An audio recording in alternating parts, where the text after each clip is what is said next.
వణికించిన మెంతా cyclone Andhra Pradesh తీర ప్రాంతాన్ని పెను తుఫాను మెంతా వణికించింది. కొంతమేర భారీ నష్టాన్ని కలుగచేసి తీరం దాటిన ఈ పెను తుఫాను కాస్త తుఫానుగా బలహీనపడి తన ప్రభావాన్ని కొనసాగిస్తోంది. ఈ క్రమంలో దిశ మార్చుకొని తెలంగాణ వైపు దూసుకొస్తోంది. ఈ ప్రభావంతో ఆంధ్రప్రదేశ్, తెలంగాణలో ఈదురుగాలులతో కూడిన భారీ వర్షాలు కురవడంతో ప్రస్తుత పరిస్థితి అల్లకల్లోలంగా మారింది.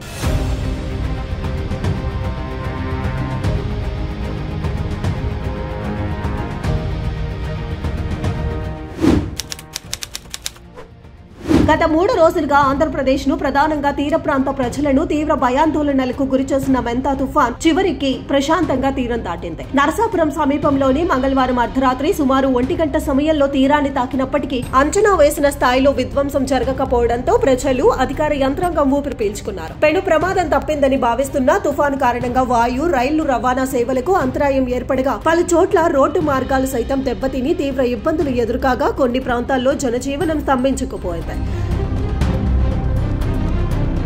మెంతా ఎలా బలహీనపడింది? వాస్తవానికి మెంతా సముద్రంలో తీవ్ర తుఫానుగా ఉన్నప్పుడు ఇది 2023లో వచ్చిన మిచాంగ్ తుఫాన్ ను తలపించింది. తీరం దాటే సమయంలో గంటకు 110 కిలోమీటర్ల వేగంతో గాలులు వీస్తాయని వాతావరణ శాఖ హెచ్చరించింది. అయితే తీరానికి 70 నుంచి 100 కిలోమీటర్ల దూరంలో ఉన్నప్పుడు విండ్ షీర్ అంటే గాలుల కోత ప్రభావానికి గురైంది. ఇది తుఫాన్ కన్ను అంటే సైక్లోన్ ఐ భాగాన్ని దెబ్బతీయటంతో గాలులు చెల్లా చెదురై తుఫాను తన శక్తిని కోల్పోయింది. దీంతో తీరం దాటే సమయానికి గంటకు 70 నుంచి 80 కిలోమీటర్ల వేగంతో గాలులు మోస్తారు వర్షాలకే పరిమితమైంది.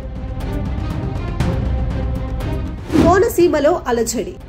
మెంతా తీరం దాటక ముందు తన ప్రభావాన్ని డాక్టర్ బిఆర్ అంబేద్కర్ కోనసీమ జిల్లాలపై చూపించింది. ఉదయం నుంచి సాయంత్రం వరకు బలమైన ఈదురుగాలులకు అనేక కొబ్బరి చెట్లు, భారీ వృక్షాలు నేలకోలాయి. విద్యుత్ స్తంభాలు విరిగిపడటంతో పలు మండలాల్లో విద్యుత్ సరఫరా నిలిచిపోయి జనజీవనం అస్తవ్యస్తమైంది. సముద్రపు అలలు 3 మీటర్ల ఎత్తున ఎగిసిపడి దాదాపు 300 మీటర్ల వరకు ముందుకు చొచ్చుకు రావడంతో తీర ప్రాంతం కోతకు గురైంది. అయితే రాత్రి 8 గంటల తరువాత వాతావరణం అనూహ్యంగా మారిపోయింది. ప్రచండ గాలులు నిలిచిపోయి భారీ వర్షం తగ్గుముఖం పట్టింది. మొత్తం మీద భారీ విధ్వంసం సృష్టిస్తుందని భావించిన మెంతా తుఫాను స్వల్ప ప్రభావంతో గట్టెక్కింది. అయినా నేడు భారీ కుండపోత వర్షాల కారణంగా ప్రజలు అప్రమత్తంగా ఉండాల్సిందేనని వాతావరణ శాఖ అధికారులు చెబుతున్నారు.